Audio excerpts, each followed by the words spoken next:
Rencontre avec un monument du jazz dans votre édition des locales. Marseille a inspiré, séduit et envoûté Ahmad Jamal. Le pianiste américain consacre son dernier album à la cité provençale. Elle aussi est une légende, mais dans un autre registre. Notre-Dame-des-Flots refait surface. Le bateau de pêcheurs du début du XXe siècle a été réhabilité et navigue désormais sur les eaux paradisiaques de la nostalgie. Mais d'abord, la colère des éleveurs de brebis face à la recrudescence des attaques de loups.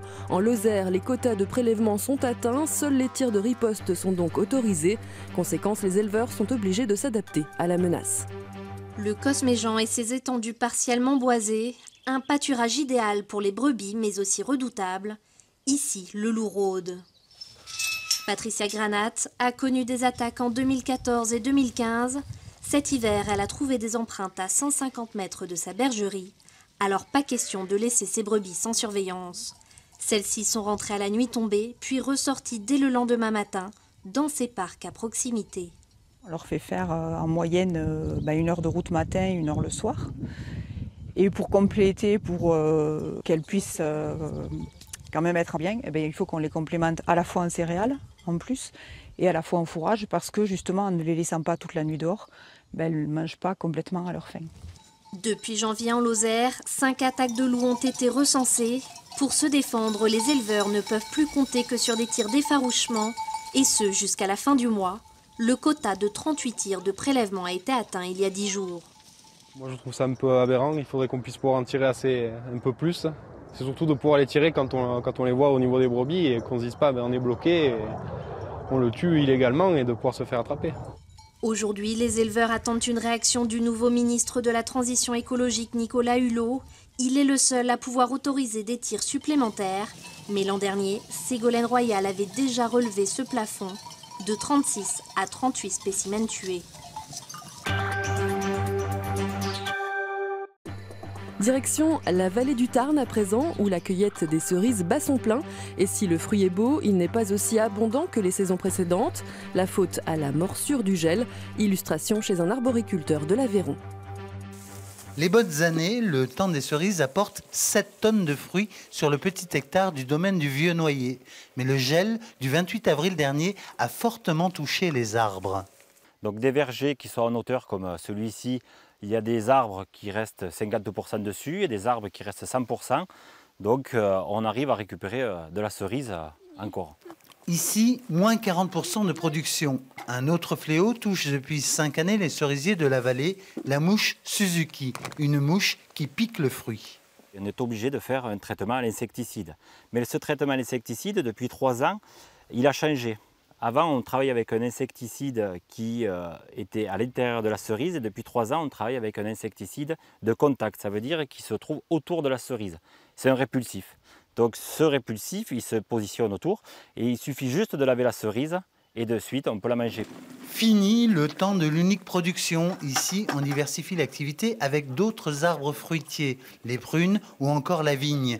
Trop précieuse, la cerise pourrait bien disparaître à terme du domaine. Pourtant, si le fruit est plus rare, il est particulièrement beau cette année. Comme il manque en quantité, on est sur des jolies cerises en apparence. Elles sont, voilà, on est sur des jolis, en calibre, on est sur des jolis calibres. Il va manquer un peu de volume, mais en calibre, la qualité va y être. Pour de bonnes cerises à l'étal, il faudra compter cette saison de 4 à 6 € le kilo. C'est l'heure de prendre la mer. On embarque tout de suite à bord de Notre-Dame-des-Flots. Un ketch datant du début du XXe siècle est rénové par une équipe de passionnés. Ce bateau destiné à l'origine à la pêche fait le bonheur des plaisanciers. L'histoire d'une renaissance qui nous est contée depuis la Côte d'Opale. À Grand-Fort-Philippe, c'est un emblème qui revient à bon port, le Notre-Dame-des-Flots. L'ancien bateau de pêche de 700 tonnes et 28 mètres de long vogue sur les eaux de ses débuts et ravive les légendes du passé. Ça rappelle des souvenirs. Ça fait penser aux anciens qui partaient à la pêche en Islande. Inadapté aux nouvelles techniques de pêche, le Demain en bois est désarmé puis coulé à Dunkerque en 1975, après 30 ans de service. Racheté 700 francs par ces Vendéens passionnés, son prix serait d'1 million d'euros, mais inestimable pour ceux qui l'ont vu naître. Il y a encore des gens qui sont fort attachés à son histoire et ils sont particulièrement ému quand il voit ce bateau arriver et aussi quand il part. Restauré en 1984, le voilier de pêche s'est peu à peu transformé en bateau de plaisance tout confort. Salle de bain, couchage, cuisine, bibliothèque, l'habitacle peut accueillir maximum 8 personnes sur les longues traversées. En 30 ans, le voilier a déjà fait 22 transatlantiques et 3 tours du monde. On a été dans les îles subantarctiques, on a été au Groenland, en Alaska, au Japon, en Chine. Il y a 2 ans, on était au Spielberg, arrêté par la banquise, 79-40 Nord. On a fait tellement de choses. Après plusieurs escales entre Gravelines et Dunkerque, le Notre-Dame des Flots mettra une dernière fois les voiles jeudi vers La Rochelle, son nouveau port d'attache.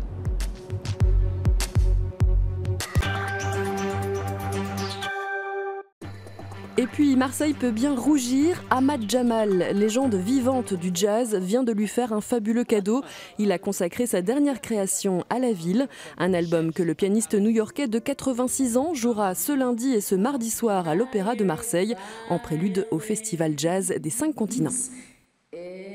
Marseille, je marche souvent seul dans tes rues. Et trop souvent j'y ai disparu. Marseille. La voix d'Abdel Malik, les mots et les notes d'Ahmad Jamal. Le jazzman qui aime laisser vivre ses notes jusqu'au bout fait cette fois vibrer les mots.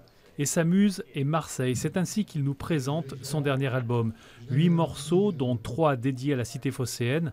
Ville de tous les mélanges, Ahmad Jamal s'y sent comme la plupart des Marseillais, citoyens du monde. That's one of your positive things here. C'est une des choses positives d'ici, de la ville de Marseille. You have diverse ethnicities. Il y a plusieurs nationalités. People from all over the world. Des gens de partout dans le monde. Come to Marseille. Viennent à Marseille. I'm one of them. Et j'en fais partie.